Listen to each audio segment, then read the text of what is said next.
But it is his name. It was his birthday yesterday. My youngest son turned 28 yesterday, which makes you go, whoa, that went fast. Yes. Right? Yes. As you head toward your 70s? I'm hoping to head toward my 70s. You'd hate to get interrupted on the way there, wouldn't Yes. you? Right? Our guest in this segment is way away from his 70th birthday. He is the Attorney General of the state, and formerly the auditor as well, J.B. McCuskey. J.B., good morning to you. Sometimes it doesn't feel like I'm that far away at all. Are you 40 years old yet? I am 43 years old. 43. I think when you hit 40 is the first time that you wake up and you go, how did I injure myself sleeping in bed? How did that happen? Yeah, and it's when you start getting into that situation where you can no longer outrun your fork. And it literally doesn't matter how much you exercise. If you eat bad food, you get fat. That's the truth, and it happens instantly. I like the injury that occurs sometimes in the morning when the alarm goes off and you turn your head to find your phone. And you go, oh, my neck. Oh, that's a good one. Or if, like, the shampoo bottle's too high in the shower. Oh, yeah. Torque the shoulder? Yep. Absolutely. Oh, yeah. Yep. Yeah. And then the next phase, JB, because you haven't reached it yet, is when you hit 60, and I'm now 62, and you have this injury, this pain, this whatever, and you go to the doctor, and they send you for an MRI and an X-ray, and it comes back, you're just old. There's nothing wrong with you. You're just old.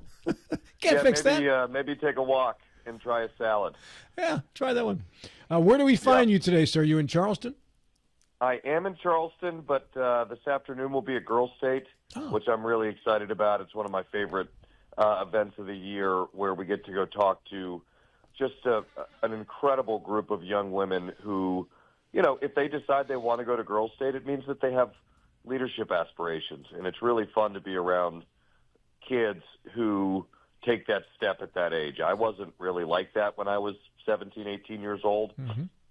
And their ideas and their enthusiasm is just remarkable. It's a really fun day. We just had Secretary of State Chris Warner on. He was talking about his experience there with the boys and the girls at those venues, and he enjoyed it very much himself, too. So I wish you a great day. So this will be my ninth time in a row, and I started doing an exercise with the kids every time I went, and I asked them, how many of you think you can do what you want to do when you grow up in West Virginia? And I can tell you that this is obviously anecdotal, but it's interesting. The first year, 9 years ago, probably 15% of the girls raised their hands. And last year, it was well over 50%.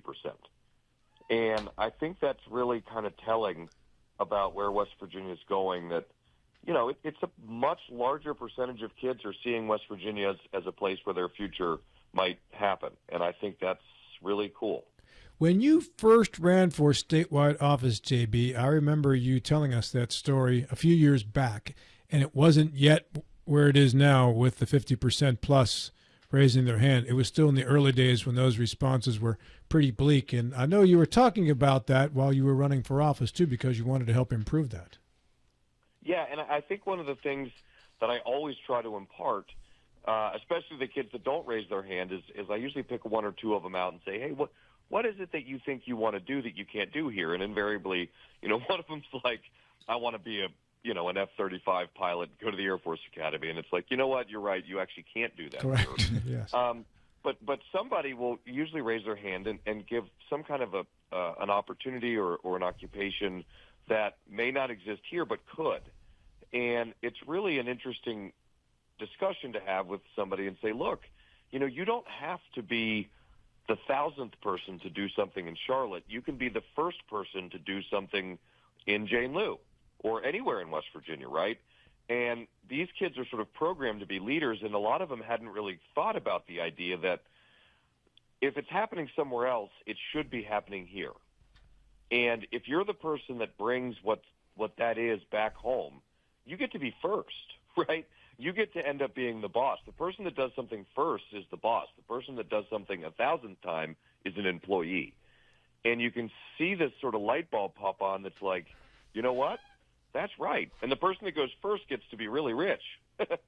Just ask Elon Musk, right? Sure. And so this sort of entrepreneurial leadership style is something that these kids are already sort of programmed to be, and it's cool to watch them start to sort of noodle on, how do I bring that here, so that not only do I get to be a leader in a field, but I get to share that my occupation with everyone that I live around, and start to hire kids. And the next in 20 years, kids will stop raising their hands.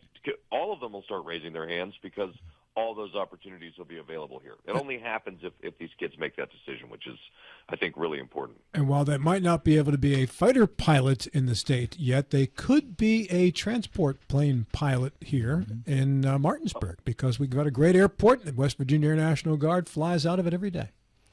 And we have two amazing pilot programs in West Virginia at Marshall and Fairmont State, where you can learn how to be either a great pilot or an amazing airline mechanic and work on airplane engines. Indeed.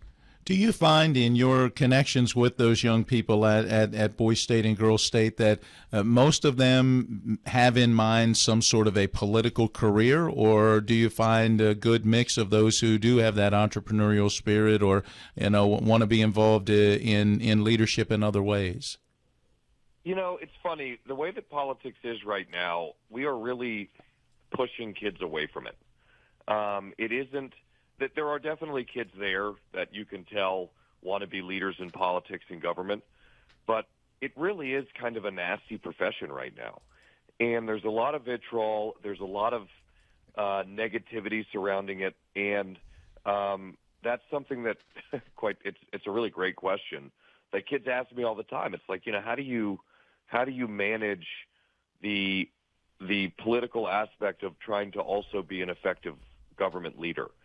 And that's sort of the nexus where these kids are at. It's like, I can either get into politics and try to help, or I can get into business and actually help. And that is a dichotomy that in our political sort of vernacular in this country needs to be changed, because it is hard to sometimes watch the news, and it is sometimes hard to get online and watch what people say and do about politics. And hopefully this will be a generation of people that lowers the temperature a little bit and gets back to real effective governing when they do decide to take that leap. It's hard to run those ads, too.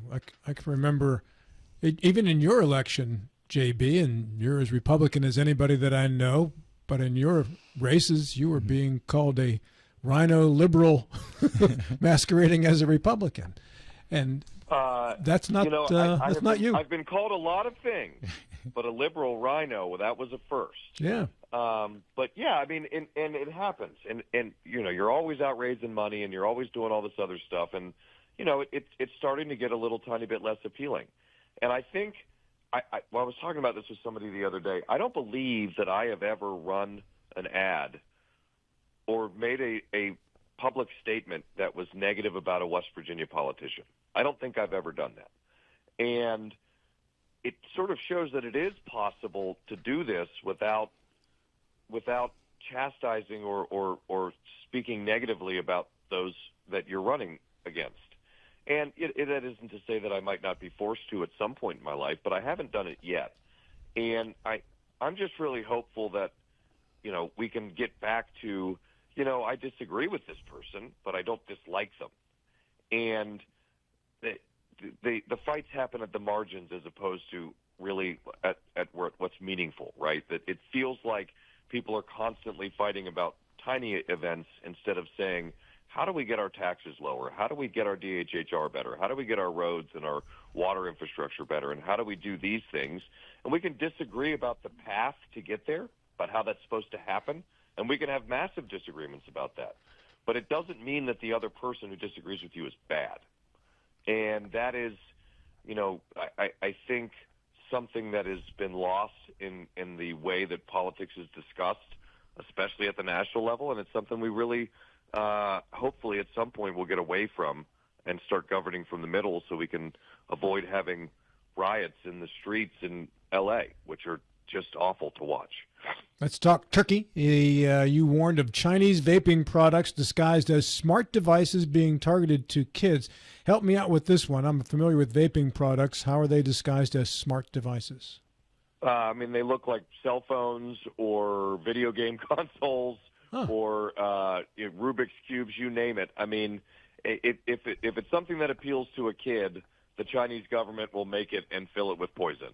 And that's really kind of terrifying. And so the point here is one, kids shouldn't be vaping at all. Two, if an adult decides that that this is a smoking cessation tool or a way for you to ingest nicotine in a way that is less harmful than smoking, make sure that you're purchasing those products from a reputable store, and make sure that you're purchasing these products that they were manufactured in the United States. I think that is an important thing to remember, because they're not all the same. And the ones that are coming here from other countries, and just because it's true, most of it's coming from China, just because it says vaping product doesn't mean that it's safe. So make sure that you're doing a little bit of homework and buy products, if that's something that you're going to do, that you know are safe and are produced and regulated by the United States.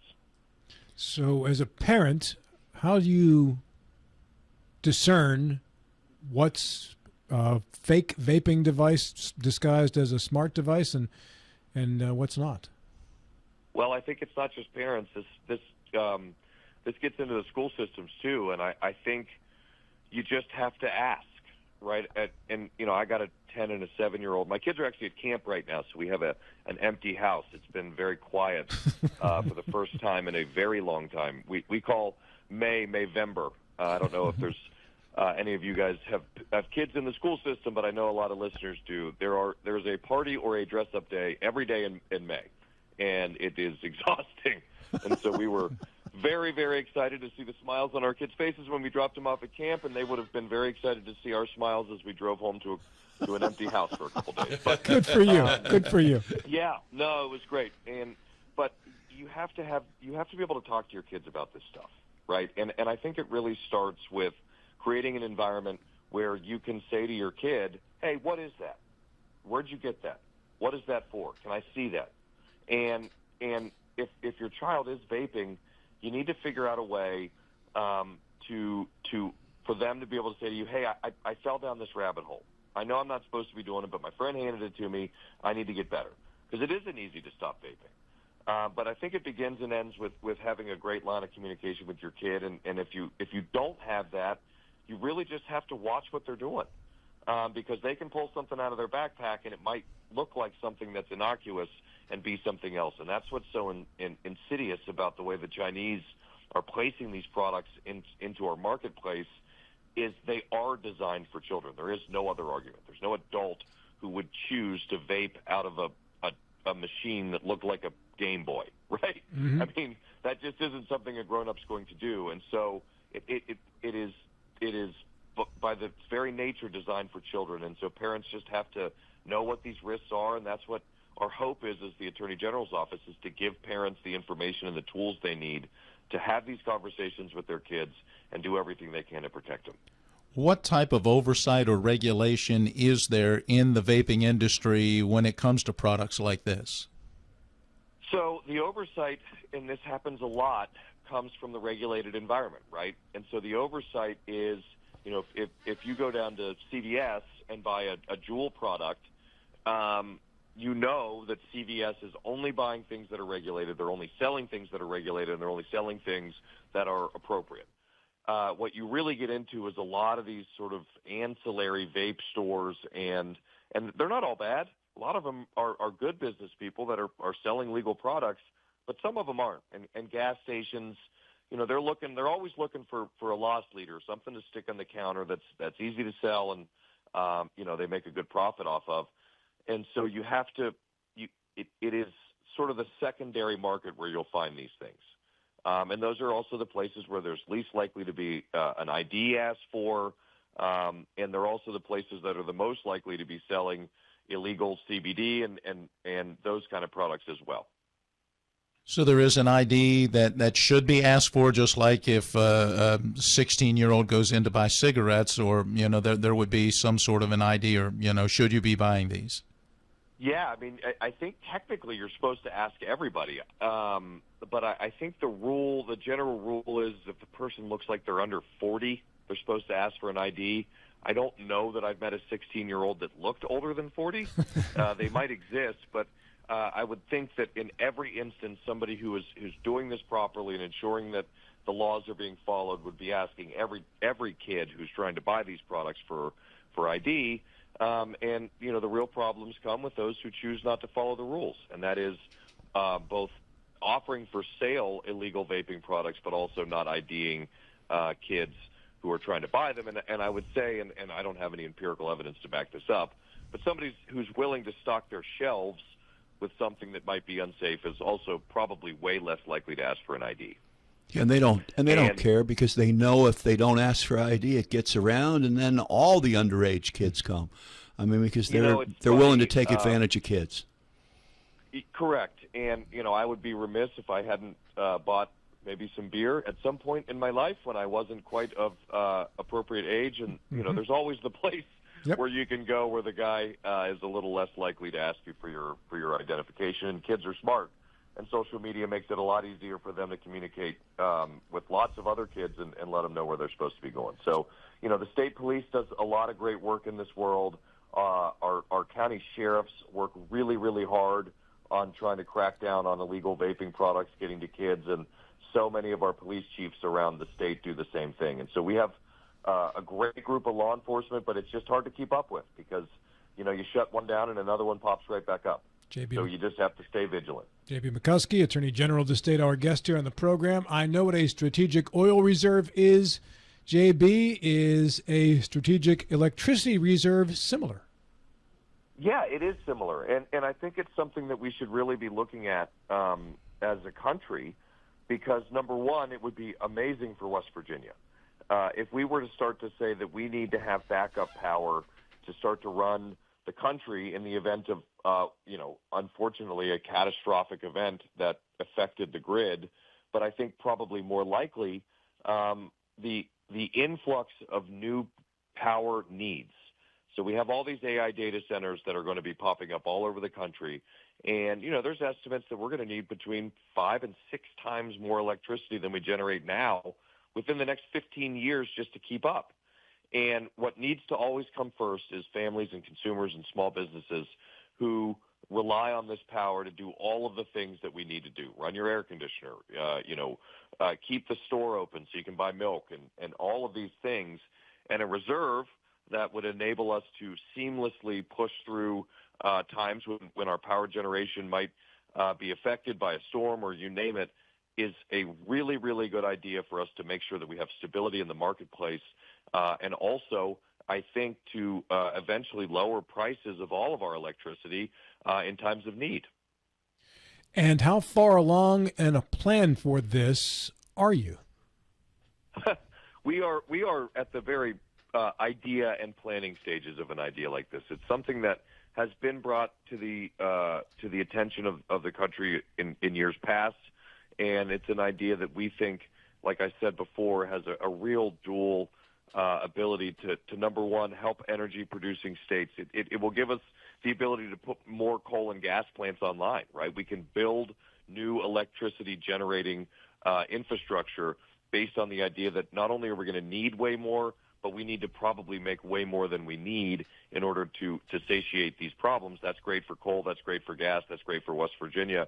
But it's also great for the country if we start to grow faster than we are capable of keeping up with, which would be a great problem and a problem that I think is going to happen. It gives us sort of the bandwidth to grow faster than maybe we were anticipating. And I think both of those things are really smart play and a really good idea. Constitutional concealed carry reciprocity. We talked about this a little bit the last time that you and I spoke, JB. What sort of progress are we making there? And who's along with you on this one?